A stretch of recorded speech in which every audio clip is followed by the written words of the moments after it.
মালদার ছবি আপনাদের দেখাবো, যেখানে ফের আক্রান্ত হলো বিএসএফ এবং যেটা জানা গিয়েছে যে চোরা কারবারিদের হাতে আক্রান্ত হয়েছেন বিএসএফ জওয়ানরা।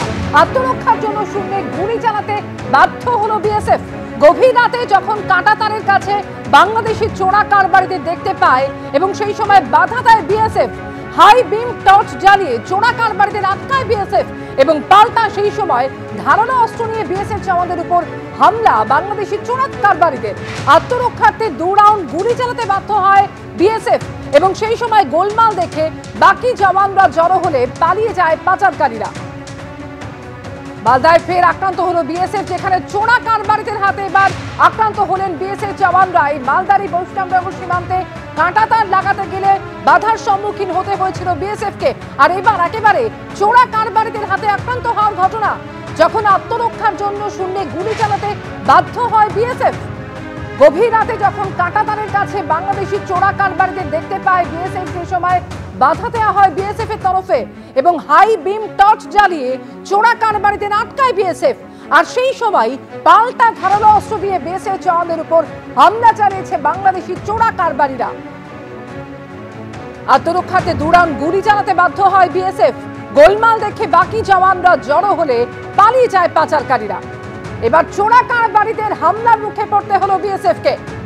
ইতিমধ্যে আপনাদের সামনে রেখেছি মালদার বৈষ্ণবনগর সীমান্তে কয়েকদিন আগে যে ঘটনা ঘটেছিল, কাঁটাতার দিতে গেলে বাধার সম্মুখীন হতে হয় বিএসএফ কে। বিএসএফ বিজেপি কার্যত সংঘাতে জড়ায়, আর এবার একেবারে চোরা কারবারিদের হাতে আক্রমণের মুখে পড়তে হলো।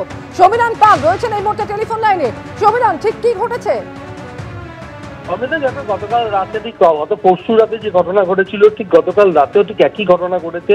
মালদার যে 119 নম্বর ব্যাটালিয়ন, সেখানে নওদা আউটপোস্ট, সেখানে যখন বিএসএফ জওয়ানরা পাহারা দিচ্ছে, সেই সময় চোরাচালানকারীরা বিএসএফ কে লক্ষ্য করে হাই বিম টর্চ লাইট তাদের জ্বালানো থাকে এবং তারা যাতে লক্ষ্যভ্রষ্ট হয়ে যায়, সেই সময় অন্ধকার রাতে এবং কাঁটাতার পেরিয়ে চোরাচালানের চেষ্টা করছিল। সেই সময় বিএসএফ প্রতিরোধ তৈরি করে এবং বেশ কয়েক রাউন্ড গুলি শূন্যে চালায়। তারপরেও প্রাণঘাতী হামলা করার চেষ্টা করে চোরাচালানকারীরা এবং তারপরে তারা ধারালো অস্ত্র দিয়ে বিএসএফ জওয়ানদের দিকে ধাওয়া করে। সেই সময় 2 রাউন্ড গুলি ছোড়া হয় বিএসএফ চোরাচালানকারীদের উদ্দেশ্যে এবং বিএসএফ এর পক্ষ থেকে দাবি করা হচ্ছে যে সেই গুলিতে চোরাচালানকারীরা কেউ জখমও হয়ে থাকতে পারে।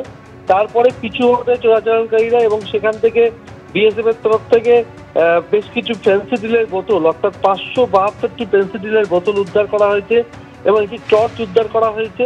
এবং যেটা জানা যাচ্ছে, এই ফেন্সিডিল পাচারের জন্য ভারত সীমান্তের দিক থেকে এবং বাংলাদেশ সীমান্তের দিক থেকে গভীর রাতে চোরাচালানকারীরা জড়ো হয়েছিল এবং তারপরেই তারা চোরাচালানের চেষ্টা করে এবং বিএসএফ প্রতিরোধ করতে গিয়ে কয়েক রাউন্ড গুলি চালানো হয়।